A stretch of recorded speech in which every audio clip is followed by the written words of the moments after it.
नमस्कार, हल्ला बोल टीवी देख रहे हैं आप। मैं हूं आपके साथ प्रियंका। देखिए, तेजस्वी यादव रात भर जागे और चुनाव से पहले ही अपने भूमिहार प्रत्याशी की जीत कर दिए हैं पक्की। क्या है ये पूरा मामला, इसी विषय पे और भी ज्यादा जानकारी देंगे हल्ला बोल टीवी के संपादक दीपक शर्मा। आप जिस सीट की बात कर रही हैं प्रियंका, वो है जहानाबाद सीट। अच्छा, जहानाबाद सीट पर महागठबंधन आरजेडी के प्रत्याशी हैं राहुल शर्मा जी। राहुल शर्मा पूर्व सांसद जगदीश शर्मा के बेटे हैं और बड़े भूमिहार नेता माने जाते रहे हैं डॉक्टर जगदीश शर्मा जी। जगदीश शर्मा के बेटे राहुल शर्मा घोसी से विधायक रहे हैं जी। और कहा जाता था एक समय कि घोसी सीट जो है वो केवाला सीट है एकदम जगदीश शर्मा की जी। लेकिन इस बार राहुल शर्मा को जहानाबाद से उतारा है आरजेडी ने।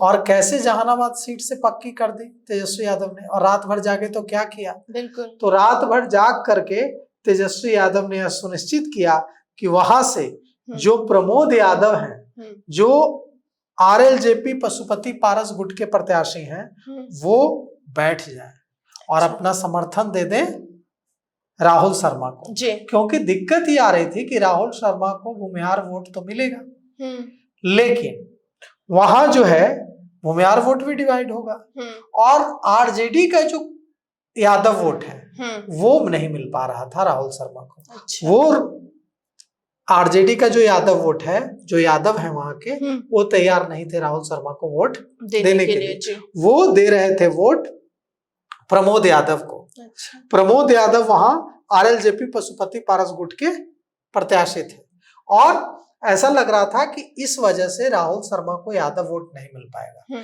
यादव वोट एकमुश्त एक तरफा चला जाएगा क्योंकि जहानाबाद में भूमिहार और यादवों की ही लड़ाई होती है।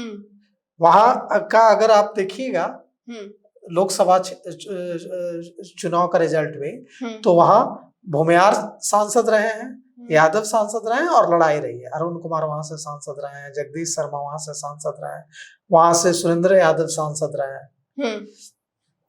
तो कुल मिलाकर अब वहां उस सीट पर, कम से कम जहानाबाद सीट पर, अब राहुल शर्मा को जैसे ही प्रमोद यादव का समर्थन मिला है तो वोट स्प्लिट जो होता, वोट का जो बंटवारा होता, मतलब यादव वोट नहीं करना चाह रहे थे क्योंकि उन्हीं से लड़ाई रहती है भूमिहारों से, भूमिहार को ही वोट कैसे कर दें। बिल्कुल। तो वहां पर अब वोट स्प्लिट नहीं होगा, प्रमोद यादव बैठ गए। अब प्रमोद यादव बैठ गए तो वोट बटेगा नहीं, यादव वोट मिल जाएगा, भूमिहार वोट मिल जाएगा, राहुल शर्मा जीत जाएंगे चुनाव। तो कुल मिलाकर वहां ये हालत है जी। अब प्रमोद यादव ने जिस तरह से राहुल शर्मा को समर्थन दे दिया है, आपको क्या लग रहा है इतनी आसानी से हो गया होगा? नहीं, इसके लिए साम दाम दंड भेद, जितने तिकड़म हैं, जितने हथकंडे हैं, सारे हथकंडों का इस्तेमाल करना पड़ा होगा। और यह जो है वोट बंटवारा अब टल गया है क्योंकि पशुपति पारस गुट का हिस्सा भी, और खास करके प्रमोद यादव को जो वोट पड़ता वो लालटेन के साथ आ गया है। इसके साथ साथ जैसा कि हम लोगों ने बात की, दरभंगा के गौड़ा बौराम सीट पर मुकेश सहनी ने अपने भाई संतोष सहनी को बैठा लिया है।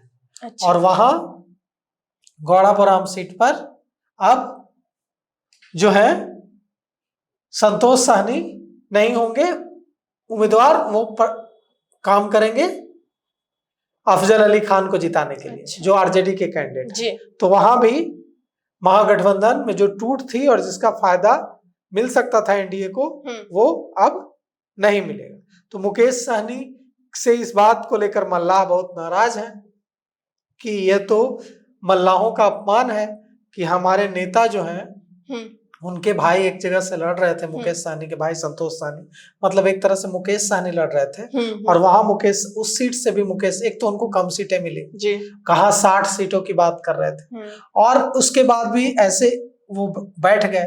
इससे अच्छा होता कि लड़कर हार जाते। बिल्कुल। तो यह जो उनका जो कदम है, इसको आत्मघाती कदम माना जा रहा है और कहा जा रहा है कि इससे निषाद बहुत नाराज हैं और जो दूसरे निषाद नेता है भारतीय जनता पार्टी के और दूसरी पार्टियों के, वो कह रहे हैं कि मल्लाहों का, निषादों का अपमान कर दिया मुकेश सहनी ने अपने भाई को बैठाकर।